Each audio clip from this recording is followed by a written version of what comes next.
Hey, it's Mac with PriceActionTradingSystem.com, and it is Tuesday. It's May 26th. This will be our chart lesson today. We lost today for the holiday yesterday, so hope everybody had a nice Memorial Day weekend and that you enjoyed the break. And I know some of you traded, but you really can't hardly trade that stuff. There was actually a little bit of movement here, but you can see,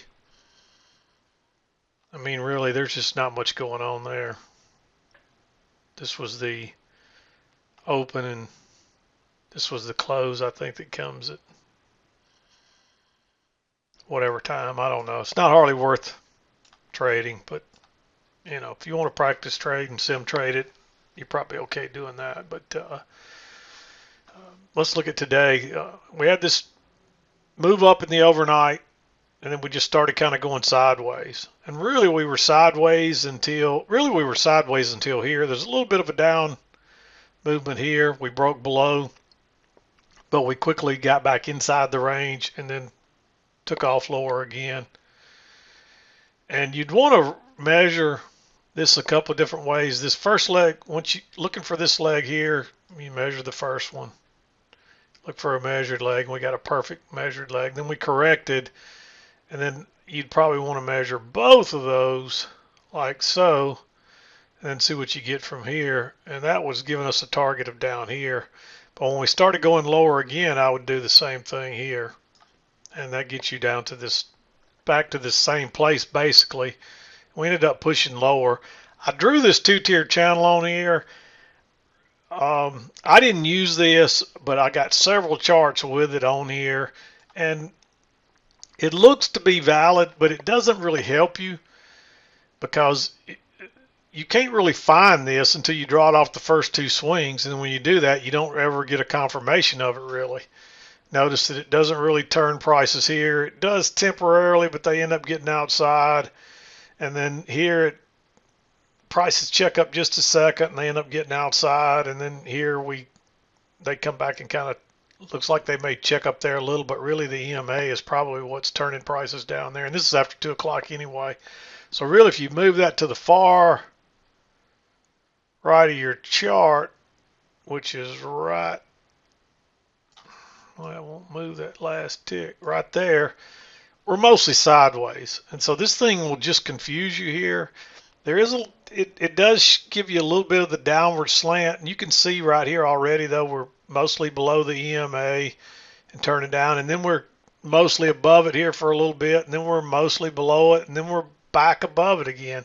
So when you see that roller coaster type pattern with the EMA and prices are back and forth above and below it, that's a range day, and you're better off to probably get rid of this, and then that changes the whole look of it. And you can see that this was the lows, and this was the main highs up here, the overnight highs up here, and then even though your overnight low was way down here, most of your support early on was here. So that's a perfect midline across there. So you were better off playing this and treating these as failures. Now this one you might have traded it on down. There is a little channel here. We'll dig into that. But the biggest problem I see is that people do not draw their short-term micro trend lines, and they get thrown off because of that. And if I see an example of what I'm talking about, but they'll see a second entry short, but they don't see this trend line working up through here. And let me back out just a little. And notice you're working up and you get a first entry, and then you're coming up and you're getting a second entry. And they see a second entry short right there. And there is a second entry short. But look at that channel working up. You can't go short there till that channel plays out, and it don't end up playing out till way up here. And so that's what usually gets people is they just see a second entry and they take it, or they don't let the correction play out. They're a little bit, they have the right idea. They know you need to be looking for a short right in here, but they're too early. And you just really never get a good setup right here to go short. You never get a second entry short because it keeps going higher.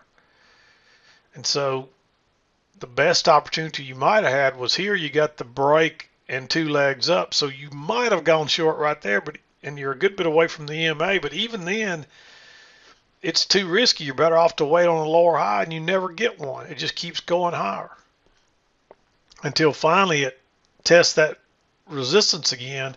And as many times as we turn down right across there, now that you've had a break and a couple of legs up, and now you got a chance to go short on a new high without having to wait on a lower high. And even here, you probably would want to wait, but you end up not getting one. But the smarter play would be to wait because it could push up one more time. So just keep that in mind. Draw your short-term stuff. When we're mostly going sideways, when you see prices back and forth above and below the EMA, and that EMA looks like a roller coaster like that, that's a range. That's mostly sideways. See how it looks like? Here's a little better, smaller view how it's prices are below, above, below, above, below, above, above, below, above, below, above, below, above, below. And now trend, look how, this is what a trend looks like. Look how prices are mostly above and the EMA is pointing up. And then here we're mostly down. Most all the bars are below it and the EMA is pointing down. That's obvious, that's a trend. But when you see it like this, where prices are back and forth, that's a range. Play the range, you're better off. Of course, play your short-term trends within there, but play the range for the most part. So I hope that's helpful. But let's talk about the trades, and we'll wrap up. Actually, before we do that, I want to show you these repeat patterns because this is going to kind of dirty up the chart, and I want to get rid of it.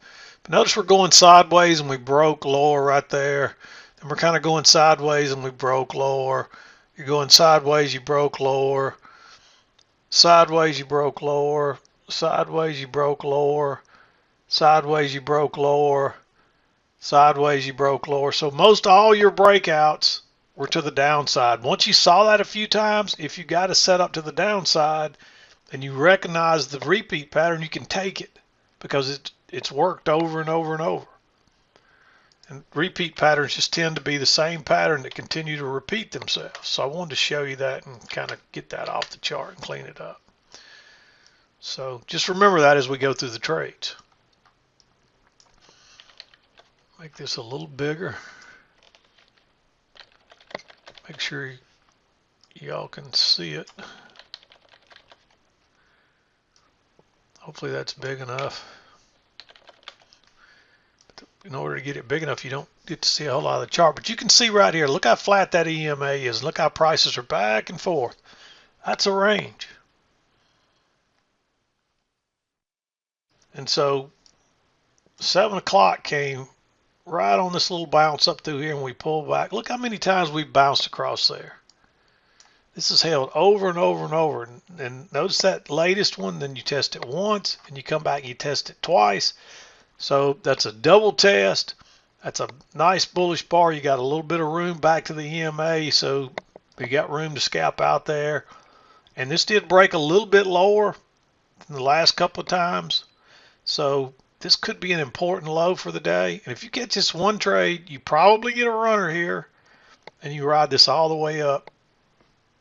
And really all you want to do is measure this part of the range and look for a measured move, and that's where I would exit. If you got out a few ticks before that, then let's just say you got in 307 and you could have been out at 318 easily. So there's you a chance to make you 12 points right out of the gate, and then you get a higher low right here. I made this one green, but technically this could be blue if you got enough room to get out, which you probably do there. I do, but that's a really big bar. As long as you got room to get out there, you may take that trade too. Just make sure you can get out before you get back to these highs. I made it green because technically your better entries are here long, and you're getting close to looking for a short. If it turns back down, it doesn't, though. It runs up. But when it makes this measured move and you get a lower high right here, I like going short. If you want to be a little aggressive, that's a failed break out of that little congestion way up there. So really you could take that one. I'll at least mark it green. And guess what? If you catch that one, you may catch an important high for the day. And guess what? That turns out to be the high of the day. And it's all downhill from there. So if you catch either one of those, you get a nice runner here. But this is another one. I'll see people take a second entry short here. You got a new high, first entry, and then you got this working down, and they'll take a second entry long rather, not a short. Um, but you don't want to be going long right there. By the time that triggers is congestive anyway. You got 1, 2, 3, 4, 5 bars stacked up side by side, and at least one of them doesn't have a body or a very small body. And so it breaks out and it fails, but notice it fails counter trend and goes back with the trend and then bounces. So that is technically a failed second entry long. Notice that high first entry and you're working down. And it's a failed second entry. It's also a second entry short. It's not a very good signal bar, but because it's a failed second entry long, you may take that one. That's another one that I probably should mark green. It's a little aggressive, and it's, there's going to be better trades than that. So I'll mark it green. But you need to have a really good eye to see that kind of stuff. Most of the newer people are probably going to see the second entry short, if anything, but technically that's not good enough for a second entry short. The only reason you can mark that one is because it's a failed second entry long, and you can disregard the signal bar on failures because they're traps. So you want it. The idea is you want it to look a little bullish as it's climbing up here, because people start chasing it thinking they're missing the trade, then all of a sudden next thing you know it's racing down, and they get trapped on the wrong side, and you can see there was a little bit of a trap there by how quickly those two bars move down, and then it starts kind of leveling out and reverses.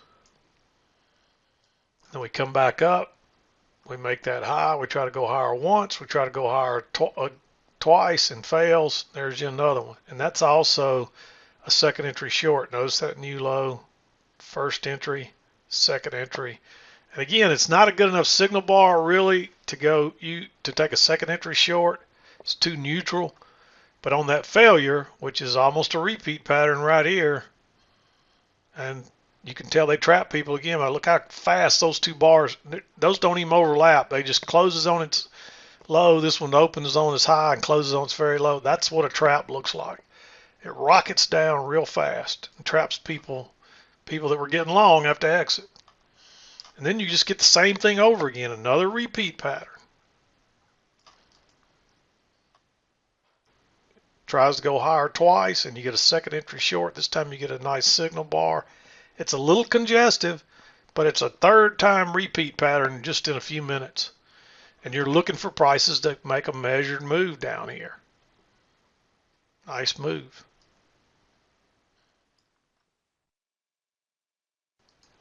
And this was actually the lows of your range originally, so you don't want to be getting short right in here. But notice you make a new low in the first entry, and then there's a second entry short right there. Not a very good setup. That bar is not nearly bearish enough. It fails, it comes back, and this actually breaks lower and turns out the other side, but you're going short right into the lows of the range. You're better off to start looking for a long down here. And notice it runs down here, and it finally makes a little bit of it actually made a bullish bar right here, but it didn't break higher. Then it makes one here, so it gets a little bit of show of bullishness, traps everybody out, then makes this big bar here. That's where you want to go long right there. But notice you got a little bit of a trend line working down. You get a close outside, a move to a new low, and then it reverses. And what will happen is most people, they'll see that high first entry, and then that's a second entry, and they go long, and then they wonder why they got trapped out and failed. Draw those little short-term trend lines. It definitely helps.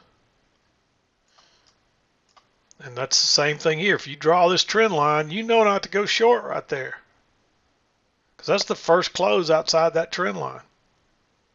Plus, you know that this is a failed break lower, so you're expecting prices to come back. And that's what happens. And they try to come back and test the low, and they can't get back through the EMA, and they just go higher. They actually come back one more time, and still can't get through the EMA, and so they still go higher. And come to find out, you just end up with a lot of support right across there. But you may go long right there on that failed second entry short. I'm not as crazy about that one. It would have been okay. It fits our criteria. Notice the new low, first entry, and then second entry. And I know at least one person went short there because they sent me their chart and they just saw a second entry short. They weren't paying any attention to the range or the fact that there's a trend line working up through there. They didn't even have that trend line on their chart. Draw that trend line. And notice you get a break, two legs up, and then you get a little move back down. And there's a little bit of a trend here, but you're better off to play the range here. Notice how it just goes flat, and you get that break lower, and it fails. And notice what happens. You made that low, you test it once, you test it twice. Look at that signal bar. Just go long right there. You got enough room to ride that back into that range, and it just keeps going on up. That's the better play. And then we just start going sideways again. And this is just all too congestive. The key here, if you're going to enter this in any direction, and I know I had at least one person send me their chart and they entered in here somewhere. I can't remember where. But if you're going to enter this, the only play is to be able to get in as close to this line like this right here with enough room to get out before the highs, or to get in off as close to the resistance with enough room to get out before you get back down here. And that's the only one that gives you a possible chance to get long and have room to get out. And you can't get in that trade because it gaps across there and just keeps going, and you wouldn't have been able to get in it. So if you could get in that trade, by all means, you could enter right there. And then you don't really get a short, and then it just tightens up. By this time, you're looking at this line way down here. And it actually gets even tighter right across here, like so. There's just no way to get in this one, but if you notice that we're starting to get that repeat pattern of, there is a clue here, this is going lower. Notice how each time the high gets lower and lower and lower. That's telling you that we're probably going lower out of here. And that's what happens. It actually breaks higher and turns and goes out. You could probably argue for that one to be green, but anyway, I'm not going to mark it. But then we run down. It's a pretty nice trend working down right there. Let's put the other side. Oops. Didn't want that.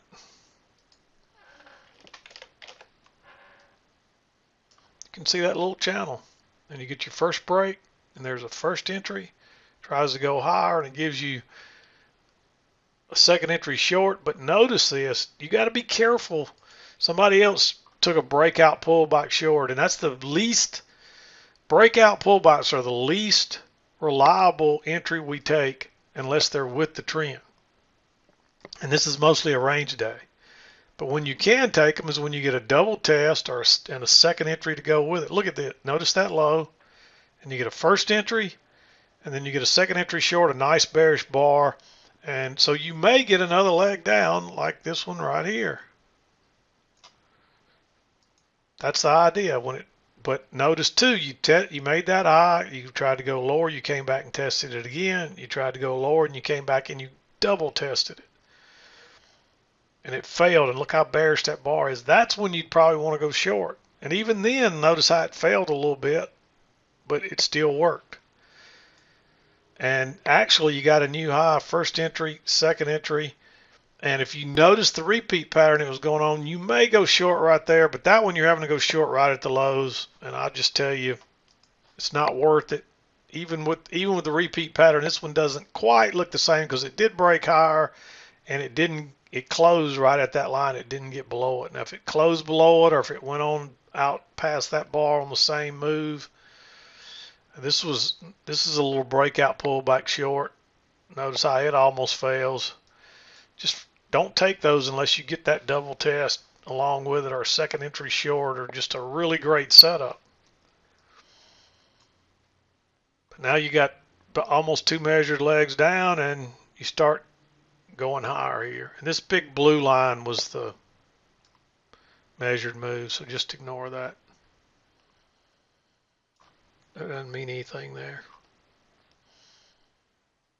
But notice we're moving up, and you got a little channel working up here. This is mostly sideways again right here. Notice when you start to get 1, 2, 3, 4, 5, 6 bars in a row, and a couple of them got the little small body or no body hardly. You got to be careful in there. That's congestion. I say that over and over, and then somebody will send me their chart, and they would have went short right here and wondered why it failed. It's just like trading a range. You don't enter with the breakout, because look what happens. It breaks out, fails, and goes straight down. Then it fails out the low side and goes back. But again, you've got a little channel working up, and you get another little second entry short right there that fails. But look at the channel, just like the last one I showed you. Fails, or maybe that was the one I did show you earlier. I think that's the one we already talked about. It comes all the way back up, and where does it turn down? Right at the original resistance of the range up there. You're way away from the MA. Generally, you still would probably rather wait on a lower high, but you don't get one here. You actually get a lower high, but look what you got by the time you get it, and you can't enter in that.